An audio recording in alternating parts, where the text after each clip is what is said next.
Ama, Lolo, ano po? Nandiyan na po pala kayo. Naghahain na po ako ng ating pagkain. Alam ko naman po kasi pagod na po kayo para makapagpahinga na din po kayo. Kaya halika na po. Magandang umaga. Ako nga pala si Juliana de Dios. Maaari niyo na lamang akong tawaging Huli. Ito ang aking munting pamilya. Ang aking ama, nakilala niyo bilang Kabesang Tales. At ang aking lolo, nakilala niyo bilang Tandang Selo o Tata Selo. Ako ay nakatira sa mumunting pok ng Chani. Nandito makikita ang aming napakalawak na bukirin. Ito ang inalagaan ng aking ama, na ngayon ay sa amin na. At ngayon, paunti-unti na din nawawala ang aming lupain. Kinukuha ng mga praile. Tinataas ang mga buwis. Pero, meron din akong iniibig. Ang pangalan niya nga pala ay Basilio. Nakilala ko siya ng kabataan namin. At ngayon, siya na lamang ang aking iniibig.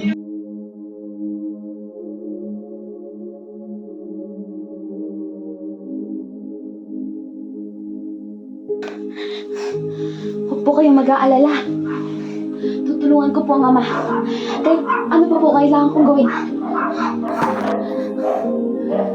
Tutulungan ko po ang ama. Maghahanap po ako ng 500 piso para pantubo sa kanya. Ngunit, kung bumalik po ang ama, ay huwag niyo na siya alalahanin pa.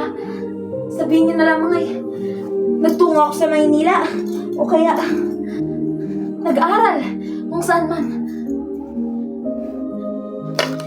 Basta, huwag niyo na muna siya alalahanin. Paalam na po.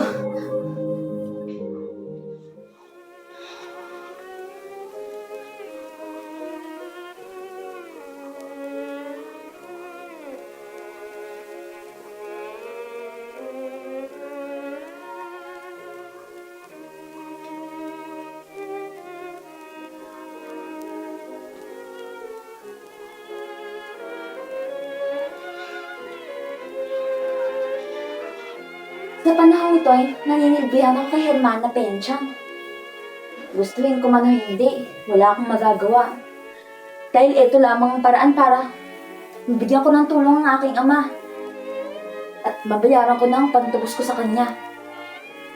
May nalaman akong malito mula kay Hermana Bali.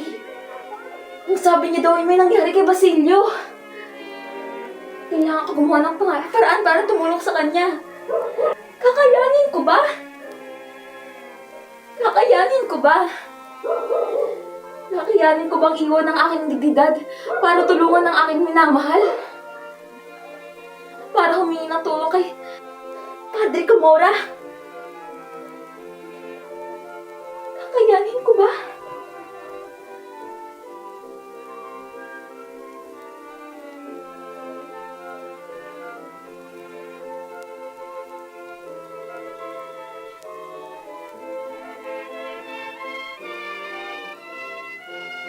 Sa kasalukuyan, ang aking karakter ay sumisimbolo sa mga kababaihan na hindi naririnig ng lipunan. Dahil ang aming mga boses, ang aming mga dalangin ay nagiging bato na lamang. Ang mga dapat na nagbibigay ng proteksyon sa aming mga kalayaan ay sila pang umaagaw nito. Kaya tulad ni Madre Ignacia, masasabi kong ang aking karakter na ginampanan ay merong core values na matatag na pananampalataya dahil hindi natinag ang kanyang pananampalataya kahit ano pa man ang kanyang naranasang kahirapan, kasakitan, kalungkutan, ay patuloy pa rin matibay ang pananampalataya niya sa ating Panginoon. At isa pa, ay ang kanyang pagtulong sa kanyang pamilya, ang pagmamahal niya, kagaya na lamang ng serbisyo ni Madre Ignacia.